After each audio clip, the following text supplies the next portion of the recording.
Cause I don't give a fuck what you say. Yeah, I'ma do shit my way. So you can go kick rocks, I'ma stack bricks up, build what I want to make. Yo, I got a lot of shit to say, so I'ma do this every day. I'll be writing things until I'm fucking buried in my grave. 6 feet deep under, but my body won't decay. Cause my messages are timeless, so they'll put them on display. Oh yeah, I rap with a certainty, I have a sense of urgency. A message for eternity, for everyone internally. I had some people burning me, but now they fucking learn to see I ain't the one to fuck with, now they looking nervously. And I don't really care what you think of me, respectfully. You can kick rocks if you think you're fucking better, see. I will outwork you, turn you to an enemy. Hurt you so bad that you're gonna need some therapy. I got the motherfucking recipe, I've been cooking up hits, I'ma leave a legacy. You'll be looking small when you're standing right next to me. I'm 5'10", bitch, but I'm 10 feet next to me. I don't give a fuck what you say.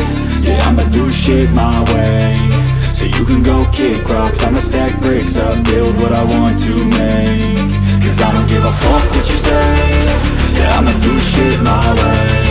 So you can go kick rocks, I'ma stack bricks up, build what I want to make. Yeah, I'ma do it my way.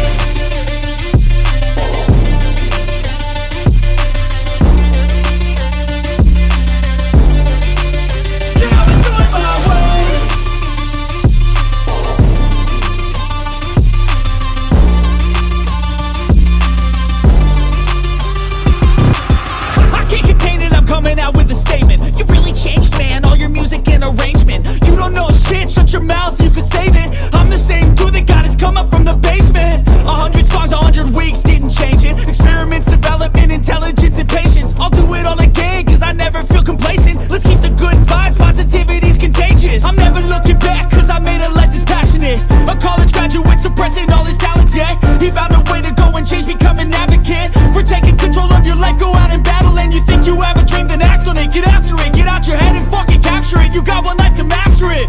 Don't give up on your future, we all start losers. We're all late bloomers, gotta struggle through the sewer. I don't give a fuck what you say. Yeah, I'ma do shit my way. So you can go kick rocks, I'ma stack bricks up, build what I want to make. Cause I don't give a fuck what you say. Yeah, I'ma do shit my way. So you can go kick rocks, I'ma stack bricks up, build what I want to make. Yeah, I'ma do it my way.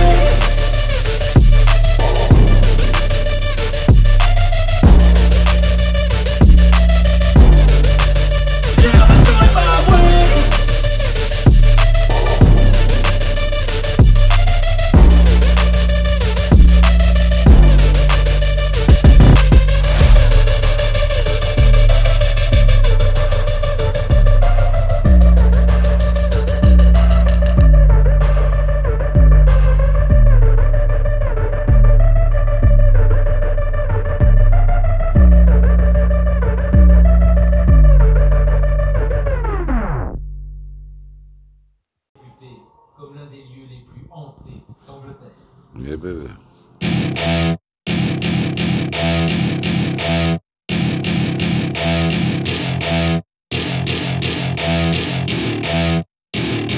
Welcome to my party, we're just getting started. A life is a dream or a nightmare scarring. Hand me a drink cause I think I'm going all in. Get me a shrink who can catch me when I'm falling. Cover up my scars, flip the handlebars. Crashing in my car, wake up in a bar. I'll be a superstar, just on my avatar. This world is so bizarre, empty out the reservoir. Yeah, I'm taking 6 shots, yeah, straight to the face. And I wanna get lost, I'm sick of this place. Don't know how to stop when I'm feeling this way. So I'm taking 6 shots till I'm feeling okay. I think I'm going crazy, don't think I'll get home safe. So I'm taking 6 shots, all straight to the face. I'm taking 6 shots, are you coming with me? I'm taking 6 shots, yeah, straight to the face. And I wanna get lost, I'm sick of this place. Don't know how to stop when I'm feeling this way. So I'm taking 6 shots till I'm feeling okay. I think I'm going crazy, don't think I'll get home safe. So I'm taking 6 shots, all straight to the face. I'm taking 6 shots, are you coming with me? Sometimes you need to let loose, grab juice, get goose, tattoos, taboos, get screwed. Loosen up, buttercup, all those hate comments will never make you feel enough. We're all adequate graduates, hearts full of calluses, but we know calculus. Damn, ain't that fabulous, can't wait to apply all those kiss, but we can't get a job that pays us enough. I'm about to pop off. Fuck you, you're lost. We all know that we never really want a boss. So I'ma do what I want to, something I can't undo. Yeah, I'ma do what I want to, something I can't undo. I'm taking 6 shots, yeah, straight to the face. And I wanna get lost, I'm sick of this place. Don't know how to stop when I'm feeling this way. So I'm taking 6 shots till I'm feeling okay. I think I'm going crazy, don't think I'll get home safe. So I'm taking 6 shots, all straight to the face. I'm taking 6 shots, are you coming with me? I'm taking 6 shots, yeah, straight to the face. And I wanna get lost, I'm sick of this place. Don't know how to stop when I'm feeling this way. So I'm taking 6 shots till I'm feeling okay. I think I'm going crazy, don't think I'll get home safe. So I'm taking 6 shots, all straight to the face. I'm taking 6 shots, are you coming with me?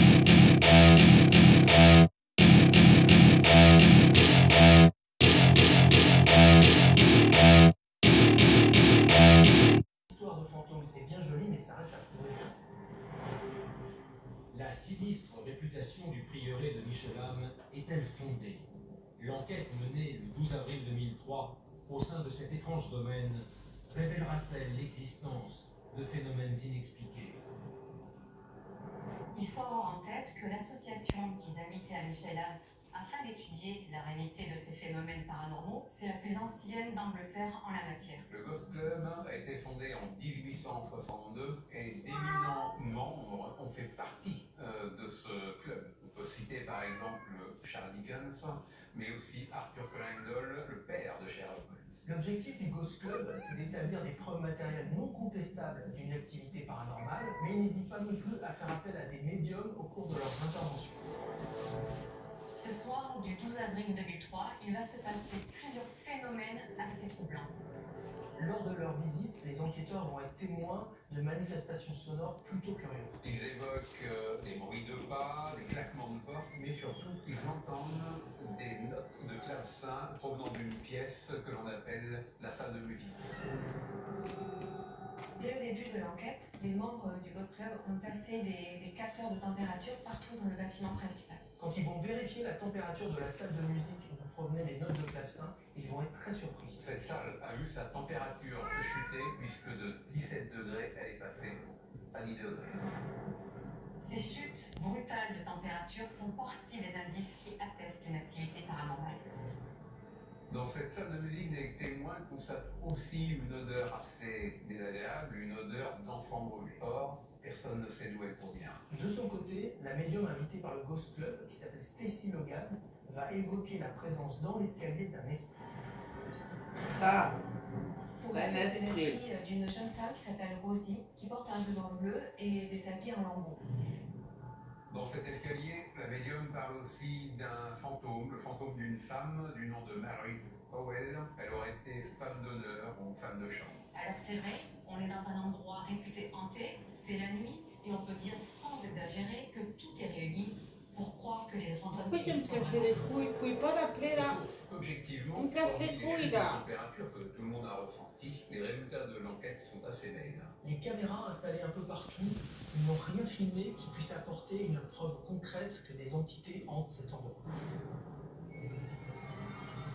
En réalité, il va falloir attendre plusieurs jours après l'enquête pour que le Ghost Club s'aperçoive que ce soir-là, il n'était peut-être pas seul. Ah, En effet, quelques jours après leur passage au sein du mystérieux prieuré de Michelham, les membres du Ghost Club vont découvrir l'inquiétante présence sur l'une des nombreuses photos faites cette nuit-là d'une étrange silhouette. ah oui, Quelques derrière. jours après ce déplacement au prieuré de Michelham, la présidente du Ghost Club, Cathy Gehring, va consulter les photos prises au cours de la visite. Une photo en particulier va attirer son attention. Cette photo a été prise dans une pièce située au premier étage, elle s'appelle la chambre du prieur. Cette pièce, il faut le savoir, a impressionné toute l'équipe ce soir-là, sans même qu'aucun phénomène n'y ait été constaté. Tous ceux qui y pénètrent s'accordent à dire qu'un véritable sentiment de malaise vous prend, surtout la première fois. C'est une pièce assez spéciale. On y trouve le mannequin grandeur nature d'un moine attablé à son bureau. En fait, l'atmosphère est assez étrange. Quand Kathy Gehring découvre la photo prise ce soir-là dans cette fameuse chambre du prieur, elle distingue comme une ombre près de la fenêtre. Sur cette photo de très mauvaise qualité, on distingue bien une silhouette. Et Kathy Gehring dit avoir pris plusieurs clichés sans prendre conscience qu'à ce moment-là, son flash ne fonctionnait pas. Cette photo que l'on voit au hasard et qui ne devait rien révéler est très intrigante. Ce cliché sera expertisé par Philippe Carr, un photographe expérimenté qui a l'habitude de déceler toute forme d'anomalie comme la double exposition. Les conclusions de cet expert sont assez glaçantes. Non seulement la silhouette n'est pas le fruit d'un problème technique, mais plus étrange, les caractéristiques sont bien celles d'un homme. L'expert distingue clairement un visage, des orbites, l'arête d'un nez. Selon lui, cet homme est barbu et se tient debout près de la fenêtre, et non assis comme on l'a cru au début. Pour certains, ce cliché apporterait la preuve de l'existence de fantômes au prieuré de Michelin. Ces personnes pensent que ce cliché montre l'apparition d'un moine augustin qui aurait vécu ici au XIIIe siècle. Alors que d'étranges photos prises par Kathy Gehring sèment toujours le doute sur l'existence de fantômes à Michelham, un autre témoin assure lui aussi y avoir vécu des phénomènes parfois effrayants. Il s'appelle Chris Tuckett. En 2000, il a accepté un poste de gardien dans cet endroit que l'on prétend maudit.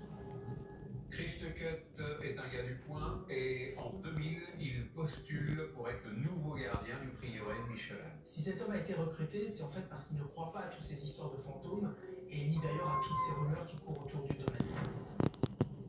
Chris Tuckett est un homme rationnel, pour lui tout ça ce sont des légendes. Et pourtant, 48 heures après avoir posé ses valises au prieuré, il va vite déchanter. Lors de cette seconde nuit à Michelham, Chris Tuckett va raconter avoir été réveillé par un bruit terrifiant. Cette nuit-là, le gardien est dans sa chambre. Il est seul dans le domaine. Et pourtant, il va entendre dans la pièce d'à côté quelqu'un qui va tirer un meuble bruyamment. Chris Tuckett dira être allé vérifier ce qu'il se passait et quand il a ouvert la porte, il a eu la peur de sa vie. Ce que ce pauvre gardien a vécu cette nuit-là va tellement le choquer qu'il acceptera de témoigner plus tard grâce aux caméras des journalistes de la télévision locale. J'étais terrifié, je me suis caché sous les couvertures et au bout de 15 minutes, j'ai eu le courage d'entrer dans la pièce et d'allumer la lumière. Dans la pièce, le bureau avait bougé plusieurs centimètres. Et sur le sol, j'ai vu d'énormes éraflures qui ressemblaient à un mythe. J'étais complètement tétanisé. Chris Tuckett dira que le bureau qui était collé au mur s'est retrouvé, sans aucune explication rationnelle, au beau milieu de la pièce. Et il a ajouté un détail qui aura toute son importance des années plus tard. Selon lui, sur le sol, il y avait des marques qui formaient le chiffre 8.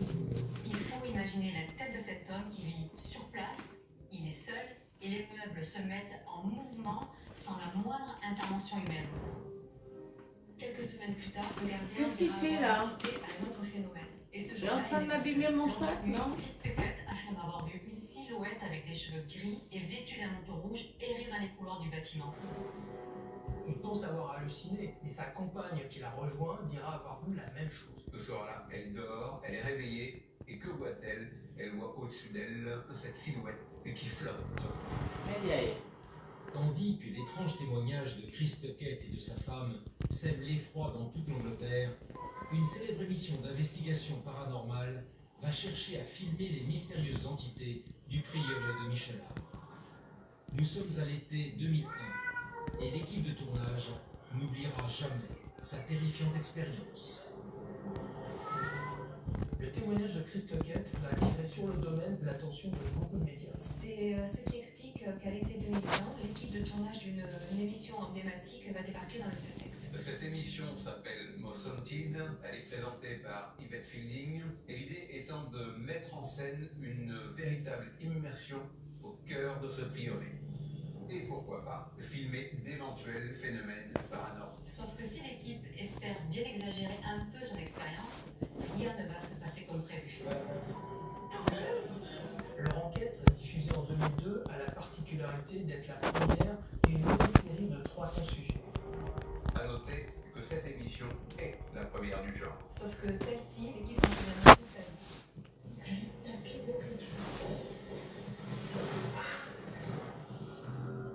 Ce soir-là, toute l'équipe est réunie dans la salle Tudor du domaine et l'un des caméramans va, semble-t-il, être agressé par quelque chose d'invisible. Oh putain! Vous l'a blessé. Ce qui est effrayant, c'est que cet homme saigne comme si quelqu'un lui avait lacéré le dos avec un objet pointu. Ce qui se passe ce soir-là effraie bien évidemment les gens, mais surtout popularise Bonne nuit. l'idée que le prieuré de Michel-Ham est véritablement Bonne nuit, hanté par les des deux. forces Moi, invisibles, est-ce que je vais me coucher? des forces pas forcément Je vais bienveillantes. m'endormir. Parce que c'est le film d'horreur qui t'endort. Un groupe de chercheurs en paranormal vont se rendre au prieuré de Michel-Ham pour tenter d'obtenir votre preuve concrète. On sait qu'en 2011, les spécialistes du paranormal ont publié une photo assez curieuse des escaliers du prieuré. Sur ce cliché, on y voit une étrange fumée qui forme un 8. Ce 8 intrigue tout le monde puisqu'il renvoie au témoignage de Chris Tuckett en 2000 qui a vu ces étranges marques se former sur le sol. Beaucoup d'experts ont cherché à percer le mystère et à tenter d'expliquer la symbolique de ce chiffre. Et encore aujourd'hui, personne ne sait ce que cache ce mystérieux chiffre. Que ce soit la photo prise en 2003 ou que ce soit ces apparitions qui sont rapportées chaque année, ce lieu fascine toujours autant. C'est un lieu marqué par le malheur. Il faut se rappeler qu'en 1520, tous les moines qui s'y trouvaient ont été massacrés par les soldats du roi Henri VIII. L'ombre de cet horrible massacre planerait encore sur ce lieu marqué par la honte.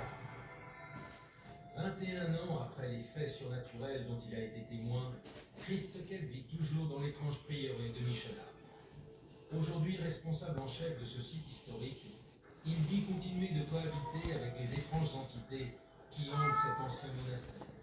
Chaque année, des milliers d'Anglais se rendent dans le Sussex. Tous espèrent apercevoir ces mystérieuses silhouettes fantomatiques qui, depuis 1960, entretiennent sa sinistre réputation.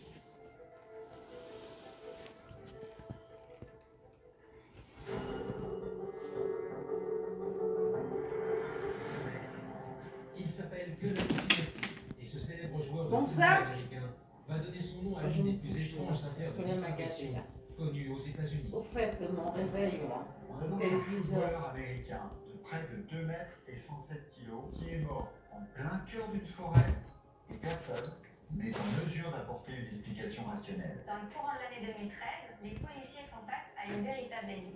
Que s'est-il passé le 26 mai 2013 au cœur du sinistre triangle des Grands Lacs? Il y a quand même une chose qui va intriguer à la fois Jennifer Flaherty et la police, c'est l'état de terreur de cet homme qui est quand même décrit comme une montagne de muscles. Cullen Flaherty serait mort Bon, elle est au lit. d'une abduction, c'est-à-dire d'un enlèvement extraterrestre. Ah bon? Quels éléments troublants les enquêteurs de l'époque ont-ils découvert? On a affaire à un colosse qui est mort terrorisé par quelque chose d'inconnu et qui s'est déplacé à vitesse surhumaine. Les contrôleurs aériens... Et qu'est-ce qu'il veut? Je sais pas, moi, ce qu'il veut, il casse les couilles. Là. Tu sais pas. Mais sinon, c'est marrant. Retour sur l'énigmatique affaire Cullen Fierty, cet homme que l'on est victime d'une terrifiante rencontre extraterrestre.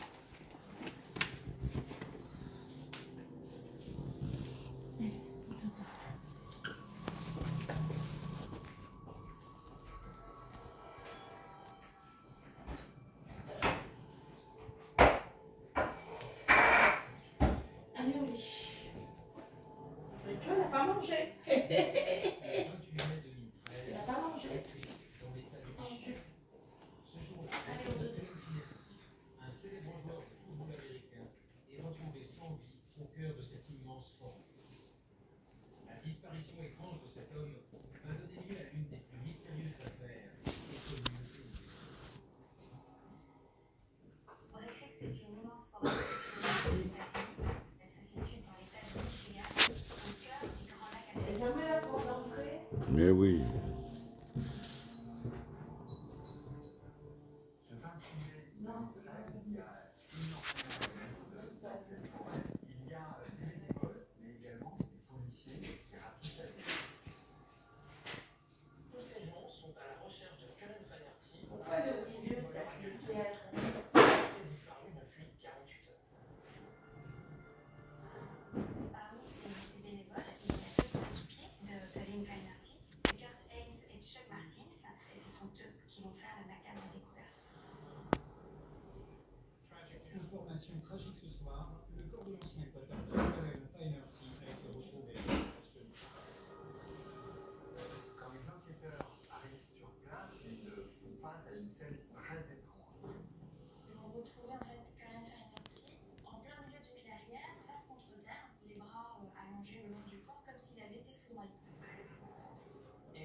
policiers vont immédiatement chercher à savoir s'ils ont affaire à un crime. Et ce qui va les surprendre, c'est que le corps de Cullen Flaherty ne porte aucune trace de blessure. Visiblement, il n'a pas été tué par balle, il n'y a pas de blessure, donc il n'y a rien à première vue qui puisse expliquer l'origine de la mort. À ce stade, la police du Michigan ne s'explique pas comment Cullen Flaherty, qui est un colosse d'1m90 pour 107 kg, ait pu se retrouver mort au milieu de cette carrière. Qu'est-il arrivé à Cullen Flaherty au cœur de la forêt de Bray Creek ce 28 mai 2013? Alors que la police interroge l'épouse du footballeur Jennifer Flaherty, ses déclarations vont glacer d'effroi les enquêteurs. Jennifer Flaherty a une trentaine d'années, c'est l'épouse de Cullen Flaherty, et c'est évidemment la première personne que les enquêteurs vont interroger au sujet de la disparition de son mari ce 26 mai 2013. Et ce que cette femme a raconté aux enquêteurs est assez étrange. Elle explique en fait qu'elle et son époux avaient loué un chalet pour le week-end dans la forêt de Bray Creek. Le 26 mai 2013, donc 2 jours avant que l'on retrouve le corps de Cullen Flaherty, elle m'a raconté comment son mari l'a appelée complètement terrorisée.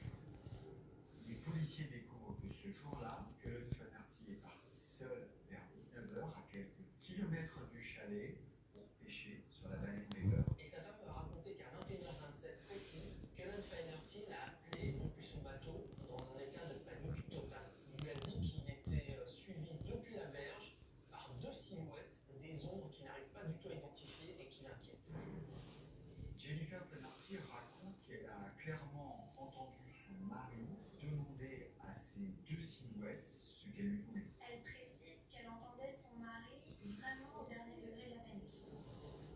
Évidemment, ce qui va étonner les enquêteurs et Jennifer Flaherty, c'est qu'on est quand même face à un colosse de 2 mètres qui n'a pas peur de se battre, c'est une montagne de muscles. Comment peut-il être terrorisé à ce point-là? Il y a autre chose qui interroge les enquêteurs. Nous sommes au milieu de la nuit. Que faisaient ces 2 silhouettes au milieu de la forêt en train de suivre Cullen Flaherty? Il y a quelque chose qui cloche. Alors, il y a un ultime détail glaçant, c'est que Cullen Flaherty aurait terminé la conversation avec son épouse en lui disant « il va se passer quelque chose ». Ce sont les dernières paroles de cet homme. Ensuite, la communication a été brutalement interrompue et Jennifer Flaherty ne reverra pas son époux vivant. Que s'est-il passé ce soir-là au cœur de la forêt de Bray Creek? En août 2013, soit 3 mois après la macabre découverte, l'autopsie du corps de Cullen Flaherty, mais aussi d'étranges déclarations d'un témoin, vont surprendre un peu plus les enquêteurs. Dans le courant de l'année 2013, les policiers font face à une véritable énigme. On ne sait toujours pas ce qui est arrivé à Cullen Flaherty. On cherche des indices dans cette zone, considérée comme la scène de crime. C'est une nuit extrêmement triste. Les inspecteurs tentent de déterminer exactement comment il est mort. Évidemment, à l'époque, l'affaire fait le titre de la presse et un témoin va se manifester. Cet homme s'appelle David Kimmey et il se trouve qu'il était présent dans la forêt la nuit du 26 mai 2013. David Kimmey est propriétaire d'un terrain dans cette forêt, pas très loin de là où a été retrouvé le corps, et il explique que cette nuit-là, il a entendu des cris terribles. David Kimmey dira avoir pensé que ces cris étaient peut-être une bagarre entre des jeunes qui seraient campés dans les environs. Les policiers, eux, sont assez déboussolés par ce témoignage, parce que d'après eux, si Cullen Flaherty s'est battu ce soir-là, pourquoi est-il mort sans avoir la moindre trace de coup sur le corps? En août 2013, lorsque le rapport des médecins légistes arrive, c'est la stupeur pour les enquêteurs, parce que rien n'explique rationnellement les causes de la mort. Les médecins écartent la crise cardiaque, l'AVC, et surtout, l'autopsie confirme qu'il n'y a aucune trace de violence. Alors, on est face à un jeune footballeur en pleine forme, en pleine santé, un colosse de 2 mètres, 107 kilos, et qui est mort terrorisé au milieu de nulle part, et personne n'est capable d'expliquer comment il a pu en arriver là. Finalement, les policiers pensent avoir trouvé le fin mot de l'histoire en consultant le dossier médical de Cullen Flaherty. En réalité, c'est un souffle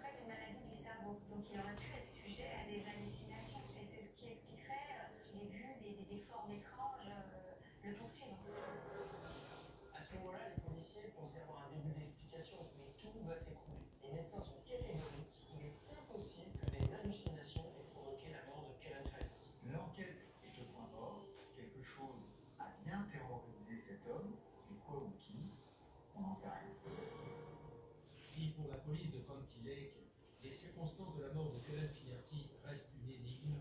Les enquêteurs espèrent résoudre, grâce au téléphone de la victime, une grande partie du mystère. Mais contre toute attente, l'étrange disparition du footballeur américain va prendre une tournure pour le moins surnaturelle.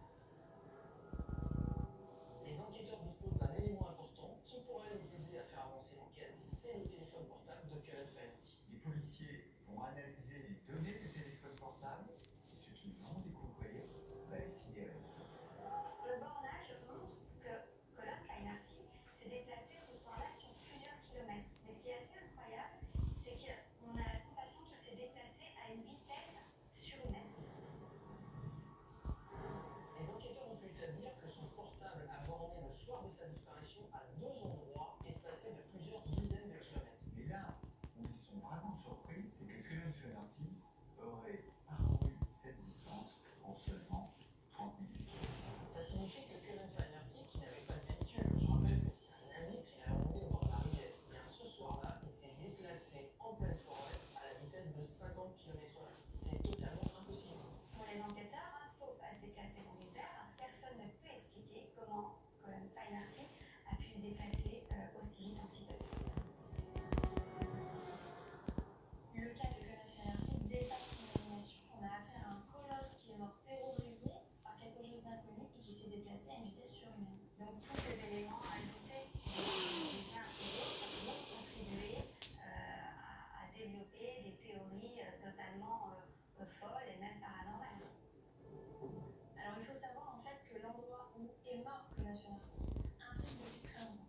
Et pour certains, cet endroit expliquerait à lui seul pourquoi on n'a aucune explication rationnelle. Beaucoup prétendent que la mort de Cullen Finnerty dans cette zone boisée serait due à une mauvaise rencontre, une rencontre extraterrestre. En effet, l'endroit où a été retrouvé mort Cullen Finnerty est surnommé par certains le triangle des Grands Lacs. Beaucoup prétendent que la mort du footballeur américain dans cette zone serait liée à l'inquiétante présence d'objets volants non identifiés. Bah t'arrêtes, oh. Qui entourent la mort de Cullen Finnerty ont amené ceux qui s'intéressent à cette affaire à évoquer une piste assez incroyable.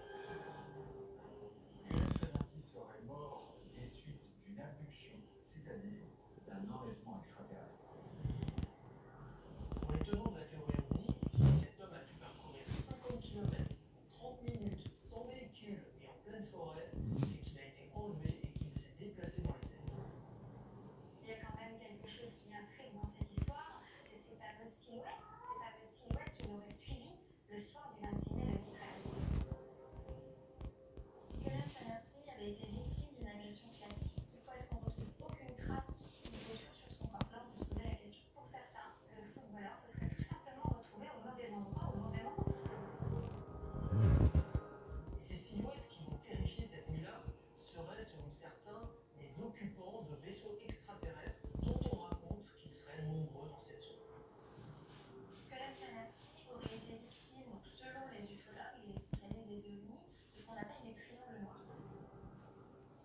Ces engins volants de la taille d'un terrain de football auraient été aperçus dans la zone des Grands Lacs depuis les années 50. Si certains pensent que Cullen Finnerty a pu avoir affaire à ces triangles noirs, c'est justement qu'on les trouve responsables dans la région de nombreux événements qui restent à ce jour non élucidés par les autorités.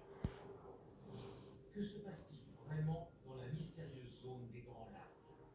Cullen Finnerty a-t-il été victime de l'inquiétant phénomène dit des triangles noirs? L'endroit où Cullen Finnerty a trouvé la mort est une zone très connue des ufologues depuis les années 50. On sait que lors du crash du vol 2500 de la Northwest entre Chicago et Minneapolis, le 23 juin 1950, les policiers ont témoigné avoir vu des lumières en forme d'immenses triangles dans le ciel du lac Michigan. On dispose d'une très longue liste de drames inexpliqués qui impliquent en fait la présence de ces engins ou ces triangles noirs. En 1977, le passage de ces engins coïncide avec la disparition d'un yacht et de plusieurs embarcations dont on n'a jamais retrouvé la trace. Le célèbre chanteur Otis Redding a lui aussi perdu la vie dans cet endroit et dans des conditions mystérieuses. Selon l'enquête de Jay Bournet, journaliste et ancien pilote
célèbre footballeur américain s'ajoute à la longue série d'événements inexpliqués survenus depuis 70 ans dans le sinistre triangle des Grands Lacs.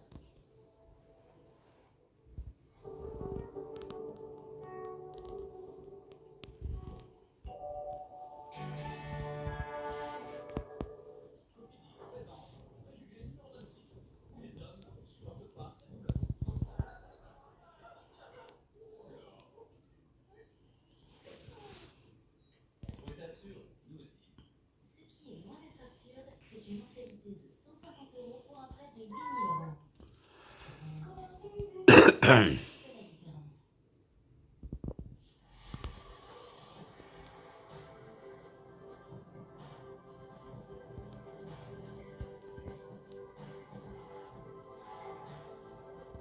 Le secret d'une journée remplie de bonnes décisions, c'est un bon départ. Spécial carte, un bon départ, une bonne journée. On voit très souvent des patients qui se présentent avec des problèmes de sensibilité dentaire et de gencives. Quand on explique aux patients qu'il existe un seul dentifrice pour une double action, autant sur les sensibilités dentaires que les gencives, ils sont impatients de le tester et ils sont très contents. Je recommande Sensodyne sensibilité et gencives parce qu'il fonctionne très bien. Grâce au loyer sur mesure Peugeot, Paul s'est offert une i208 100% électrique et peut rouler jusqu'à 500 km par mois pour un petit budget. Et quand il roule plus pour rendre visite à ses futurs beaux-parents, le loyer s'adapte. Ça donne des idées, non? Peugeot i208, à partir de 150 € par mois seulement, avec 500 km inclus, ajustable quand vous roulez plus.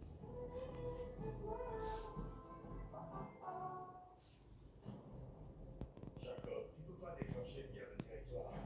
Cette guerre a déjà commencé. C'est absolument incroyable. La cupidité, c'est ce qui va finir par nous tuer. C'est pas parce que par la grosse France.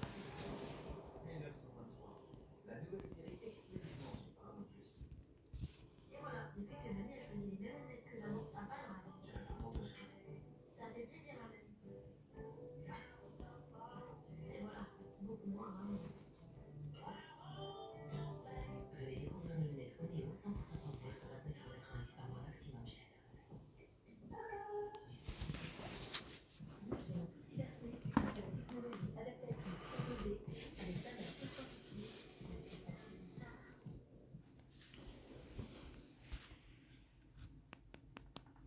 Abonnez-vous.